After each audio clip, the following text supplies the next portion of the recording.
Welcome back, baseball family, to another episode of Ball Talk. We talk to Cejay Suarez, assistant baseball coach at the University of Maine.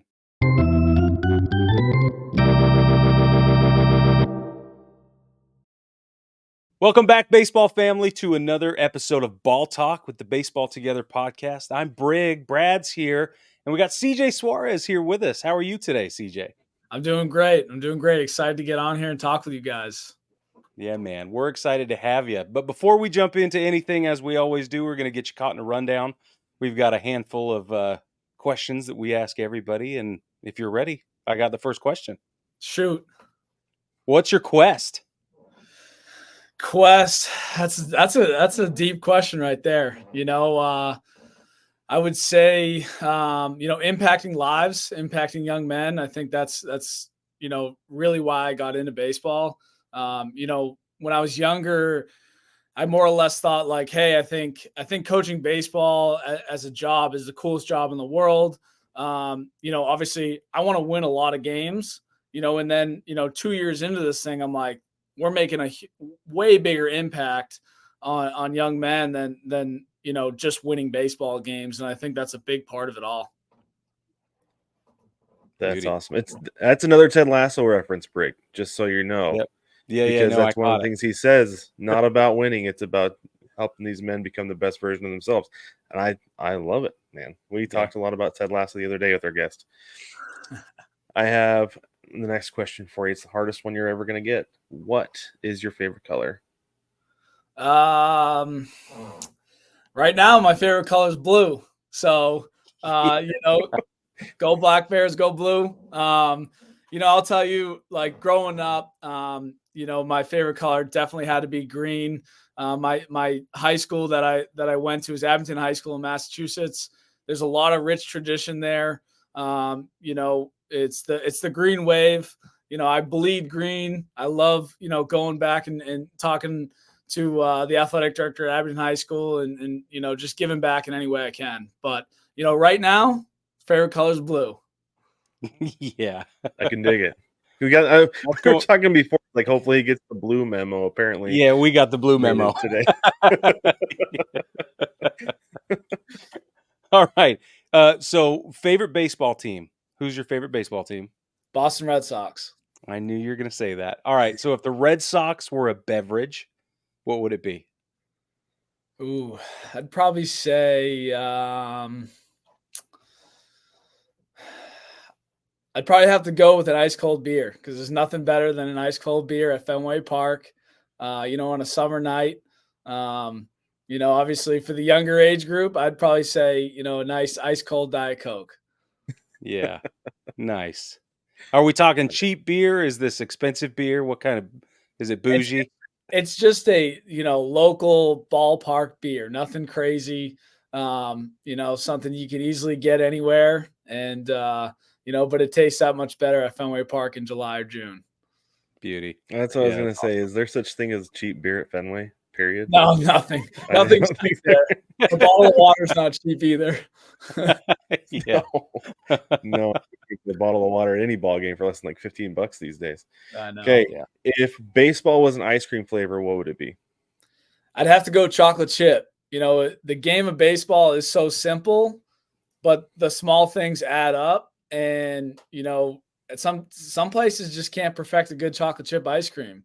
And I think that's the greatest part of our game is it's a simple game. You score more runs, you win, but it's never going to be perfect. And that's why I went with chocolate chip. It's simple, it's basic, but there's a lot that goes into it still. It's true. And it is hard to get right. It's easy to get wrong. Absolutely. Yep. All right. What is one unpopular baseball opinion that you have? Unpopular baseball opinion I have. That's a tough question right there. I'd have to probably say, probably Barry Bonds is the best player of all time. That's probably mine. I think a lot of people look down on the fact that, he used some performance enhancing drugs but that was during that era. And I think baseball constantly is evolving and there's constant eras, you know. So in his era just happened to be the PED era, you know, and there's a lot more people that I think were utilizing those, you know, but still not even close to the quality of player Barry Bonds ever was. Yeah. Right. That's the thing. Brig actually did a deep dive on this. What was it, last year, I think, about this? Yeah, Like, at some point. and like what his career might have looked like if he hadn't ever touched it. And it's like he would have been a Hall of Famer and probably the best player in baseball at the time anyway.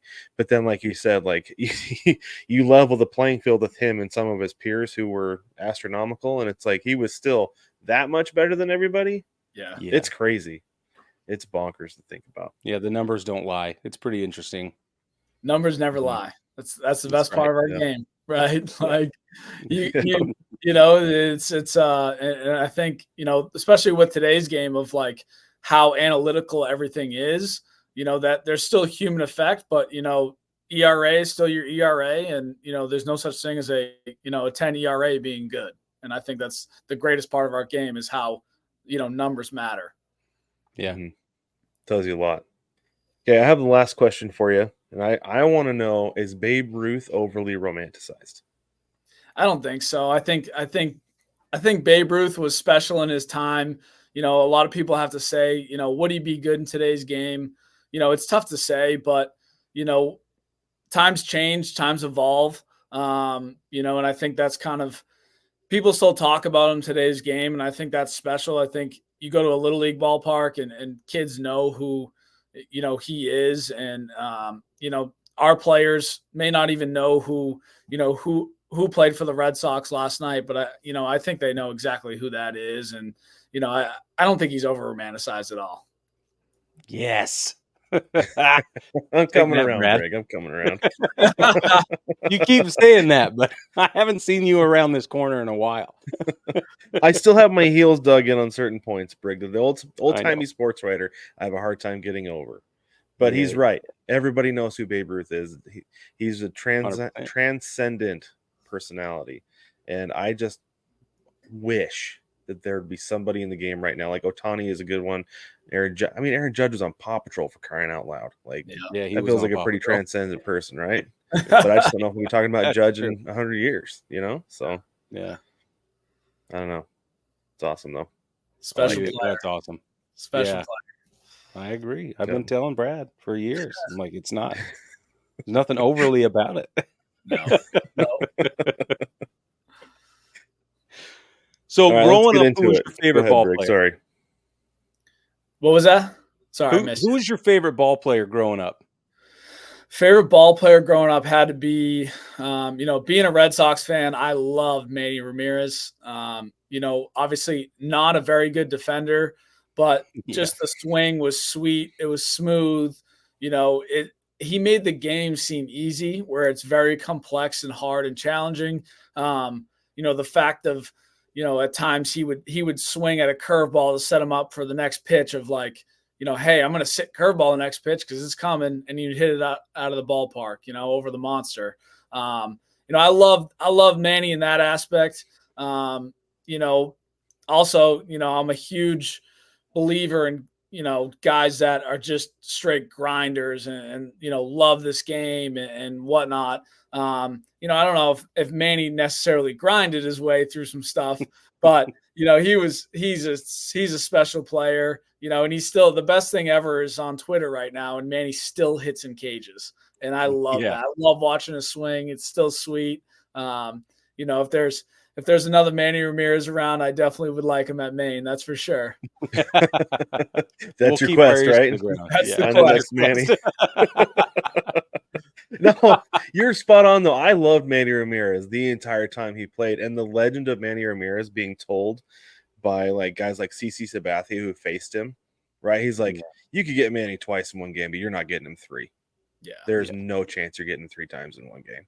And he's like, the way that he just, like you said, could set up a single at bat, much less more when in a game, he's like, it was insane. And I love hearing Manny Ramirez's story. It was just how smart he was and his baseball IQ, how it was through the roof.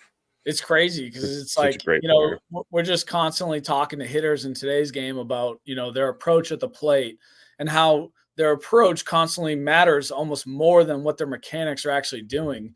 and Manny was just playing baseball. He wasn't trying to perfect a swing. And, he's a true hitter and not just a swinger. While sometimes in today's age, guys are taking lessons at such a young age and trying to perfect a swing. And Manny was just up there playing a kid's game. It's almost like wiffle ball for him, right? And he was just having fun and making adjustments within the game. And, he's just, to me, he was my childhood favorite player. And I still love watching video of him today. For sure. So now that you are coaching, I mean, you're coaching college baseball. What is it you teach guys about their approach at the plate? Is there like a certain like mental thing? Do you guys have like a strategy, I guess, for guys at the plate? Like I've heard front office personnel say we are not swinging at spin this year, stuff like that. Like, do you guys have that, or is it individualized based on each player's strengths? Yeah, it's definitely individualized. Our head coach does a great job here, Nick Durba, of, identifying pitches, identifying strengths of our guys. And he's down in the cages, unlike a lot of, head coaches at our level, constantly all day. He puts it as a challenge to him that he runs the hitters, but we're looking at, pitch selection for sure. And then as well as what are their strengths? Are they a guy that needs to sit on a breaking ball, and sit on that for an entire count? With that, you're probably going to get some fastballs at times, but it's almost like if you're in a hitter's count, look for your pitch to really drive the baseball and, hopefully leave the yard. But it's very individualized for person to person. I think it's tough to have a one plan for every single guy. For instance, we have a transfer that came in from Coppin State that's 6'7", and he's a big first baseman. We also have guys that are, 5'10", 5'11", that are also really, really good players. And, if we try to mold the 5'10" guy like the 6'7" guy, it's just not going to work long-term for their careers. Yeah, 100%. Go ahead, Brig. Sorry, go ahead. So I watch, you watch guys get broken down by, let's say, like I watch a lot of Yankee games because I'm a Yankees fan. I'm sorry. I apologize, but it's all right. My dad's a Yankees fan. Dude, my dad's a Red Sox fan. That's awesome. I love this. It's the best because in my house, it's my mom is from Boston originally. My dad is from Long Island, New York. And me and my brother are diehard Red Sox fans. My mom, Red Sox fan. And, now my poor mom is watching Yankees games every night because it's easily accessible with the MLB package, But when I go home, we're putting on the Red Sox. That's for sure. That's awesome. So funny. Well, one of the things that I see all the time, especially now that he's back, is Anthony Rizzo. The guy is a genius at moving up in the box. He'll move up 4 or 5 inches if he needs to. He'll come closer. He's not afraid to crowd. He'll back up if he needs to. And it's almost almost every other pitch. If he sees he needs to make an adjustment to catch up to a changeup or something, he will. So when do guys start learning or practicing or playing with that mentality? Is that at the level you're at, or does that come way later? I think it does to a certain level happen at our level. It just comes from time in the game. And I think this is, one of the only games where you really have to play to get better. Training is very, very important, but at the same time, if all you do is train, you're only going to get good at training. And I think over time when guys get coached by different coaches and, see the game from a different lens, I think stuff like that starts to pick up later in life. And, a good example is I just think that's why so many college guys are getting to the big leagues so fast now. They've played more games than those younger guys. They've played in front of 10,000 people in the SEC. They're used to the lights being on. They're not playing in the backfields of spring training complexes. And I think that's great for our game in college right now. And I think it's proving to a point where, sometimes it's better to go to college than it is to go straight out of high school. Yeah. That's what I was about to ask you is, would you recommend a guy go to college instead of getting drafted straight out of high school? I think it's person to person, and I think, if you're physically, emotionally, mentally mature, I think going to that pro ball route is a really, really good option. Obviously working in the academic side, the school side, you got to set yourself up for later in life in case you don't play 10 years, 20 years in the big leagues. Right. So, we always portray guys, come here, we're going to play in front of a lot of scouts on a daily basis. You're going to get better over time here. And especially at our level, but it's an individual base for sure. But I think there's benefits to both, to be completely honest with you. Some guys just need to go and get into a pro organization and be around professional baseball. And some guys really need to go to college to just mature both physically, mentally, emotionally, socially, and then they can take that next big step after their junior or senior year. Which do you find is the most underdeveloped of the players that you see? Is it a physical problem? Does social maturation come late? Is it, you know what I mean? Like emotional maturation? Is that what sort of lags? We don't want to call anybody out, obviously. Yeah. But is there sort of a trend where you're seeing these younger kids coming up and they're like, well, they need this? Yeah, I think it's, baseball's a strong man's game. Right now, I think the game is getting more and more physical. Freshmen for us, are very underdeveloped compared to our juniors and seniors, obviously. And some guys you can see, are closing that gap just by taking the weight room seriously prior to them arriving. And then some guys will show up to campus, and this happens at every program around the country. Show up to campus and maybe they've done this. They've been the best player in their county or their high school forever. They haven't had to work very hard. They're talented, but they're just not strong enough right now. Those singles are now doubles if you're stronger. Those flare outs are now singles, and those doubles are home runs, I think, strength's the biggest thing. And the biggest thing that I see too is just kind of the social maturity. I think, what I find is a lot of guys that have gone off and lived at a boarding school in high school, the transition's unbelievably easy. And that's a very challenging thing to do as, a 16, 17, 18-year-old kid, for the parents and for the kids. But I think a kid that has already lived away from home before stepping on a college campus, is miles ahead of that, kid that has always lived at home, and it's just a challenge, and it's something that they have to get used to. Yeah, that's good. So you came from IMG to Maine, right? Yep.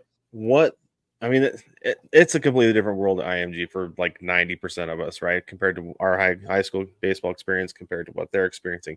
What was the transition like for you going from IMG to Maine? Yeah, it was a pretty easy one, to be honest with you. I've known our head coach Nick Durba for 6-7 years now. I'm originally from Massachusetts. I went to school in Maine, so I knew exactly what I was getting into. The transition's been good. I think there's a little bit more, paperwork and stuff like that we have to do just for compliance reasons. But the baseball, hasn't missed a beat, and it makes it even better because, you step on the field right now for me at Maine, and I could be doing office work for the first 4 hours of the day or 3 hours of the day. But the second I'm on that field, it's the best feeling in the world. Like that's exactly what we set out to do. And that's our entire staff. When it's practice time or scrimmage time, we're fired up to get out there.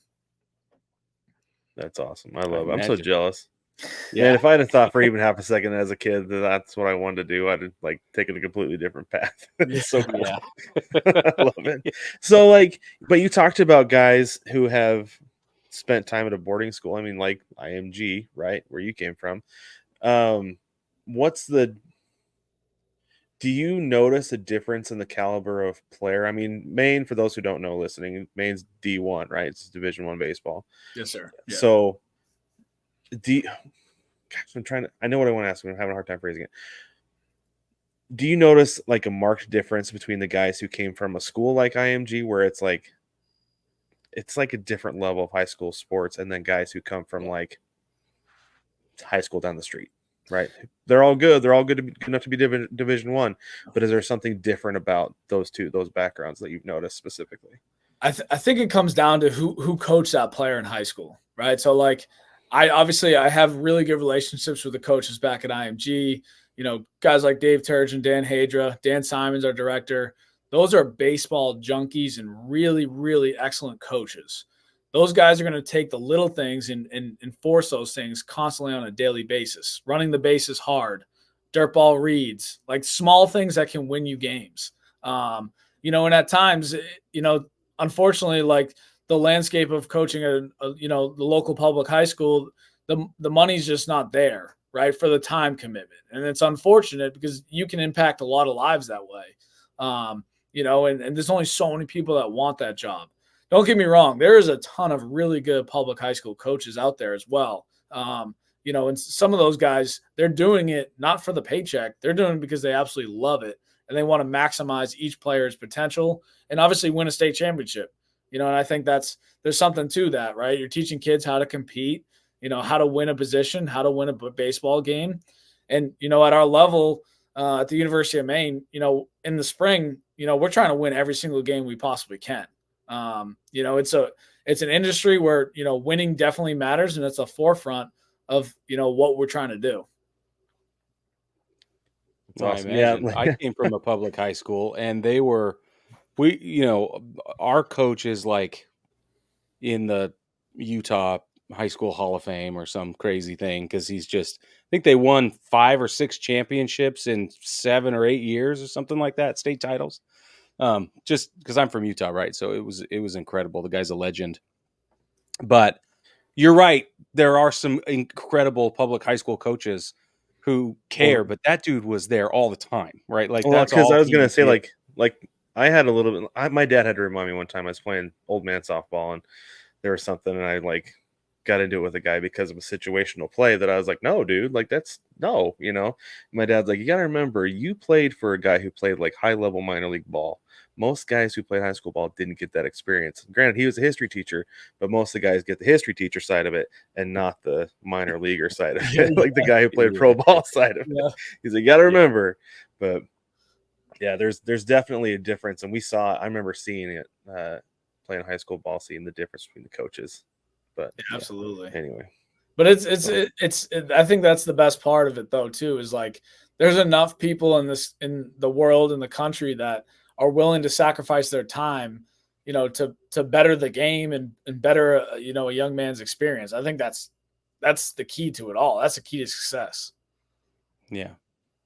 What's your favorite thing to coach? If you had one like minuscule thing, is your favorite. I mean, not just hitting or fielding or whatever, but if you would say, you know, do you have a thing that you're just like, this is my thing, man, don't screw this up, I want you to do it right every single time? What is that thing? I think that thing, honestly, and I run the pitching staff here at Maine, you know, but on the base running side of things, the thing that gets me most excited is when we're just taking extra bases when, you know, the opposing team makes a bad throw, or, you know, a not very intelligent throw. They're throwing over the cutoff man to home, and we're, you know, taking that extra base and getting in scoring position. That gets me as fired up as scoring runs and winning games, to be honest with you. You know, that gets me super excited. And, you know, we scrimmaged today, and we had guys taking extra bases all day long, and it was fun because it's, you know, one, it's the fall. We want guys to be ultra aggressive. You know, we want to see, like, you know, how aggressive can you be? And then we can coach you up on that and tone you down maybe a tad bit in the spring to make that high IQ aggressiveness play, right? You know, but I love taking extra bases. You know, that's something that I get excited about. You know, it's a very, very small part of our game. And honestly, there's not too many kids out there that really understand how important that is, you know? So, you know, if you get a base hit with one out and a runner on second, you know, and all of a sudden, you know, they airmail the ball and we can get to second base. Next play is next batted ball is a ground ball. We're staying out of the double play. You know, we're giving ourselves another life. Yeah, it's awesome. Few things get me more fired up to take the extra base. I love it. That's Yeah. the best. Oh That's yeah. so awesome. We're big on small ball. Everything is like people live and die by the long ball these days, and it just drives us crazy because there's so many more little technical things like you're describing, right? Or how to lay a bunt down just right if you can. I think I saw more bunt attempts in the last 10 days of watching baseball than I've seen the rest of the season. I don't know what is going on. There were like 2 in the last Yankees Royals Well, series. the A's laid down 3 in a row the other day. Yeah, exactly. It's I don't just know. it's managers trying to find ways to win games, and you Yep. wish you saw that more often. But like you said, especially at that level, at the big league level, guys are willing to live and die by the long ball. That's for sure. But Yeah. I'm with you. I love all facets of this game. Trust me. Don't get me wrong. I love watching the ball go over the fence. You can't defend it. Right. You can't defend it. Yep.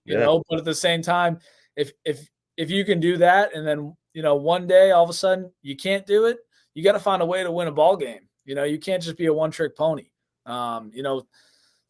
Dave Turgeon loves the safety squeeze, and I love the safety squeeze as well. Awesome. You stay out of a double play that way with a run on first and third, playing small balls and just stacking runs. That's the biggest thing. Do you have kids that come to your program or that you saw at IMG who just wanted to live and die by the long ball and you had to coach that out of them? Or do they come with a little more appreciation of nuance? No, I think a lot of kids, on the unfortunate piece is a lot of guys, want to lift and pull everything, and to me, I the most subtle way to tell a guy, hey, we should probably make some adjustments is by you hitting a pull side home run doesn't impress me at all. If you hit a backside home run, I'm impressed and I'm ready to go. You're in a good approach.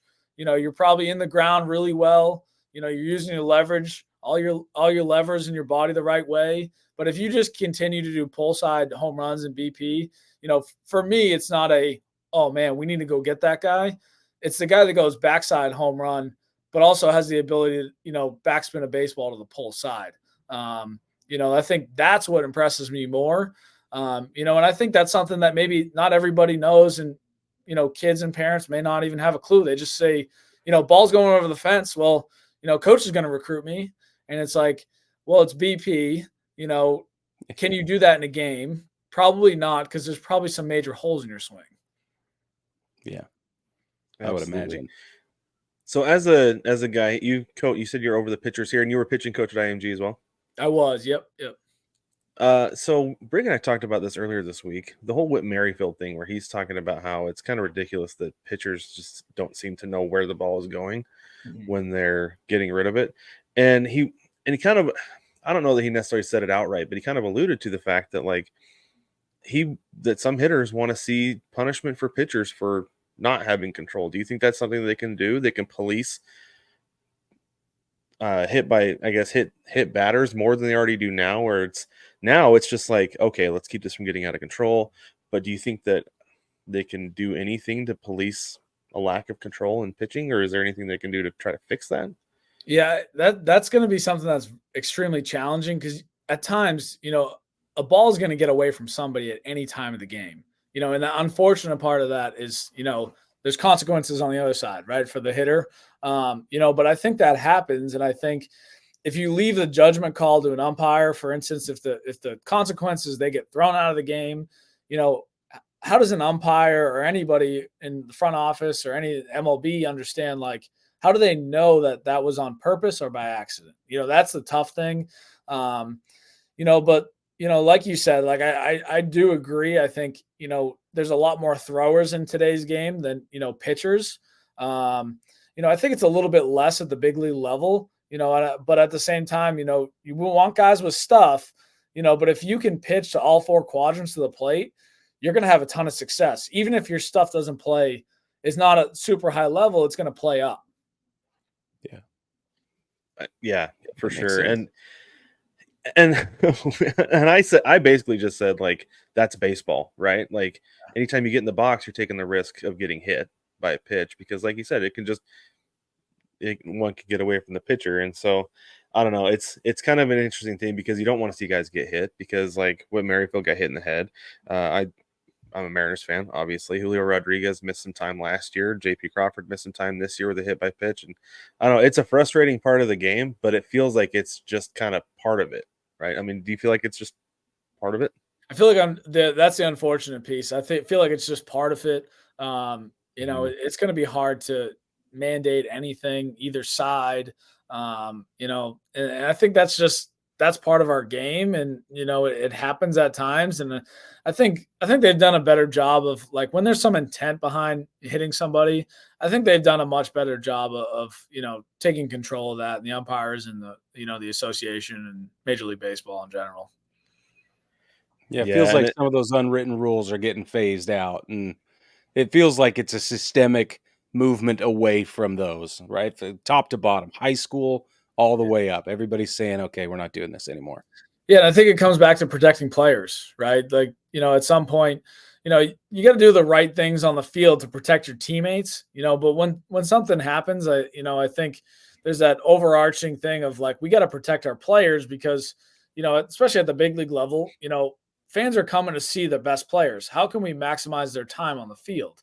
We already play 162 games, which is incredibly long and incredibly hard, but doing those small things to, make sure the best players are always on the field for the best product, I think will help essentially grow the game. Cause it seems like the game is, at the younger level, little league level, is less and less numbers, but at our level, it seems like it keeps growing, which is crazy, between the amount of emails we get on a daily basis of guys with interest at the University of Maine, or, just in general, there's prospects everywhere. And, I just hope that, the game itself can start to grow back up in local little leagues and whatnot. We do too. Yeah. Yeah, 100%. So, okay, Brad, hold on. I have a quick question. So Nestor Cortez just got moved to the bullpen. There's a bunch of reasons why, but he was very upset. And as a pitching coach, what would you say to a guy who needs to move to the pen to support the team, not necessarily because his stuff is lagging or he's not giving you enough innings at a starting role? Yeah, I think that's a challenging thing that, a lot of people have to go through is, and talk about, we talk about, like, earning everything here. The slogan at Maine is win everything. And to us, everything is about earning it. Does Nestor Cortez earn the right to start right now? Probably the answer is no. That's why he's in the bullpen. But if you can light that fire underneath him, you may have a better Nestor Cortez on the back end going into the playoffs, but also having some empathy for him as well, right? Like, this game's really, really hard. Be empathetic towards players. Also learn how to light a fire underneath them, at the same time, right? Because if all you're doing is just patting them on the back, at some point that fire is never going to be lit. So, and I think there's a happy medium of lighting the fire, having empathy. It's really hard to do. It takes a lot of feel, and I'm not saying I'm the best at it too, because I'm from Boston. I can be very fiery, but that's the biggest challenge as a coach is, trying to figure out what your players need. And, that's a challenge. That's a tough thing to do. But, I think long-term, and hopefully, hopefully not, the Yankees don't make it too far in the playoffs, but I think for their sake, I think it might work out better for the long-term for them. Yeah, we like the move as well. Yeah, for sure. So have you ever had a guy who, I think you mentioned earlier about how some guys just get to a certain point without working hard. Have you ever had a guy who's, like, reached to, like, IMG, or even when you were playing college ball, you saw somebody who got to that high level of baseball basically just off of ability, but then they finally had to learn how to work hard to get better? Have you had anybody like that? Yeah, and I think that's something that is pretty common at the smaller high schools. I went to a small high school in Massachusetts. There was only 500 kids where I went to school. So sometimes you could be that, that big fish in a small pond, but when the pond gets bigger and you realize, like, I'm not the best player out here, like, I got to double down on what I'm doing, or I got to go, find an upperclassman or find an older guy and say, like, what are you doing that is separating you? And then just do exactly what he's doing, right? Because at some point it's going to pay dividends. I've seen it definitely happen at times, and I've seen the other side of things of, some guys are just so talented, but they still don't, maximize their careers. Some guys are, there was guys I played with in college that, were all conference guys. And, at times they didn't maximize their time. Could have they been All-Americans? Could some of them played professional baseball? Maybe, but, obviously that's all just, noise at this point, right? Right. We'll never know. Yeah. Never know. Yeah. Never know. What about those guys that don't have tremendous talent, right? They're good enough. They come in, they're a sparring partner. They have flashes of magic, and then you just can't take them out of the ball game. You're just like, you know what? I don't know why, but I have to leave you in there. I have to keep working with you because I believe in how hard you're willing to work and how much heart you have. Like, how often do you see that? I feel like that's like the American sports storyline. Is that something Absolutely. that happens? No, it definitely happens. That's for sure. Like, Good. because as a coach, at times you're like, how is this kid playing so good? And then you think to yourself, because he's maximized his potential, and if his potential is only to play, division, just college baseball in general, and they maximize it, that's the best thing ever, because you root for kids like that. In the end, we root for the entire team because we want to win as many possible games as we can, but at the same time, the guy that, will do anything you ask, is a good human being, does the small things. You root for that kid all day long, and it's hard to come by at times, but, kids that come from the right culture, maybe in a high school sports setting and whatnot, those are the guys that are always going to have the most success, I think. That's How cool. do you root for those guys as a coach without playing favorites? Like, because I know when I was coaching, there were certain kids who I was like, he's got it, he doesn't, he's working hard, he's here because his parents wanted him to be here. Like, so how do you root for those guys who are working towards their potential, or like you said, have reached their ceiling at the level they're at without playing favorites at all? Yeah, and I think it's more on the player than me necessarily of rooting for themselves. And it's as simple as, our office looks right out inside of our baseball field. If a kid wants to consistently come up and say, "Coach, will you come work with me?" Yes. Like, the answer is always yes. It's never no. I'm here to coach baseball. The more I'm out on the field and the less I'm in this office is the happier I'll be. And so a kid like that, I guess that's technically, not playing favorites, or that's how we root for him. We root for him by them taking the time, to communicate with us. And I think that's a skill that, is huge in life, is communication. But if they can come up and communicate with us and say, "Hey, I need help," or, "Hey, will you just come out and hit fungos to me?" At times, the answer is always yes. Those are the kids we root for. And those are the kids that we want in our program, is just, the baseball junkies that just never want to get off the field. Speaking of balancing on and off the field, how many kids do you see? And I know you can't give me a number, and that's fine. But how often do you see guys who need to sit down and get it right in their head? They're like, "What are you seeing, coach? What am I doing wrong?" Versus, "Hey, will you just come get me some extra reps?" Because I feel like there's two different types of people, and they need both. You probably get both. Like, is there more one than the other, and how do you handle that? Yeah, I think honestly, in today's world of college baseball, and I think kids are starting to realize once they get on a campus, they're like, "This is really hard." Kids are more mature physically than me. They have a little bit more talent.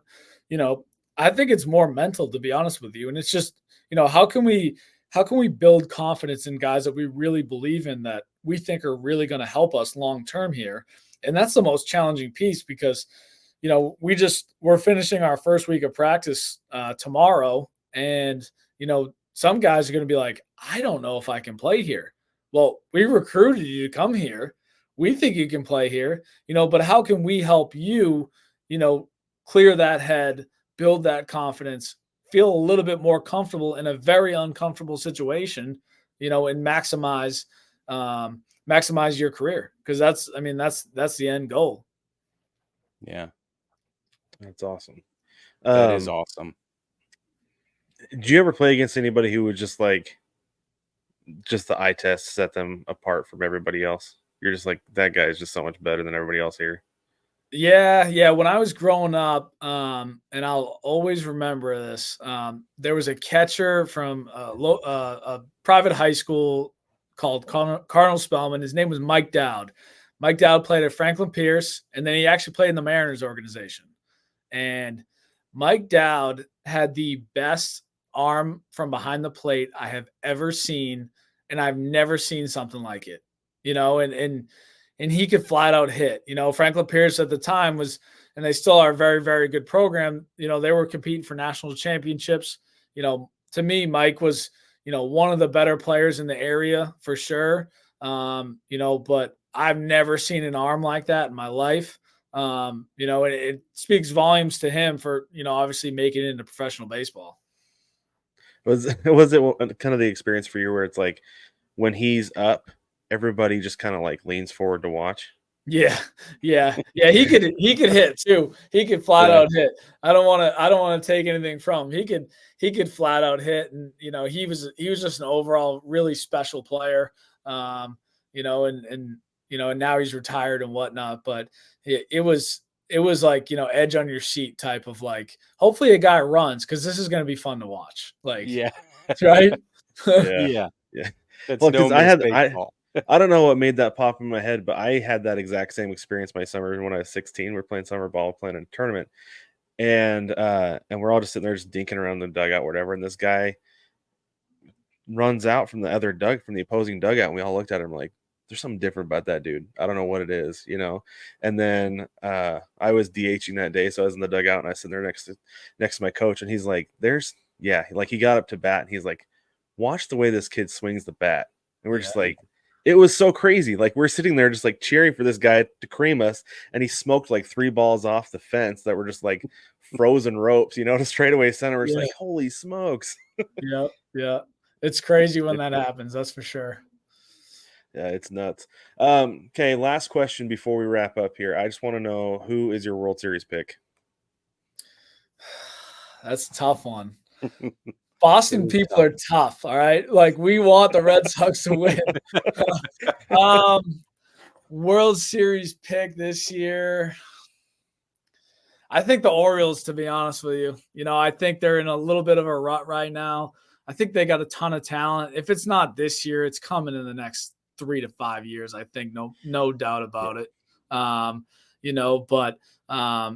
a fun team to watch. Obviously, they have a ton of young prospects, which I love watching those guys. And I'm going to take the Orioles, even though they're in the division, and But in my heart, the Red Sox are going to make a run, and tonight's the night they start versus the Yankees. Oh man, right. Tonight's the first night of the 10. Yeah, it's on right now. Streak, right? We're literally in the middle of the ball game. I don't have it pulled up, but I was really close. Okay, I'll check for you guys. Let's see, what's the score. I got it real quick. Yeah, the score of the Red Sox and the Yankees. It's not going to be pretty. They both went into extras last night. Oh, bottom of the second, it is 1-0. The Yankees are winning. I should say winning. They're ahead. It's the second inning. They're winning. It's early. Okay. Just wait till the Red Sox get in that bullpen. That's what it is. I know. You're absolutely right. Clay Holmes in the 7th inning, and it's all over, Brig. Clay Holmes blew his 12th save last night. They brought him in the 7th. Oh, my God. It was 2-1 against the Royals. They brought Clay Holmes in the 7th, and he blew another save in the 7th. I'll never get over it. That's 12. That's a whole lot of blown saves. Oh, man. Let me introduce you to Cejay, thanks for coming on with us, man. This was awesome. Yeah, absolutely. I appreciate you guys having me on. I love doing this stuff, and anybody you guys ever think of that you may want to reference to get on here, let me know. I'm happy to push them your way, because this was fun. This was a lot of fun. Sweet, man. Well, we're glad. We're happy about that. And then University of Maine, anybody listening, or watching that might want to play for the University of Maine. Great program, great people, clearly, right? Appreciate that. All right, baseball family, give us 1 minute and we'll be right back with you.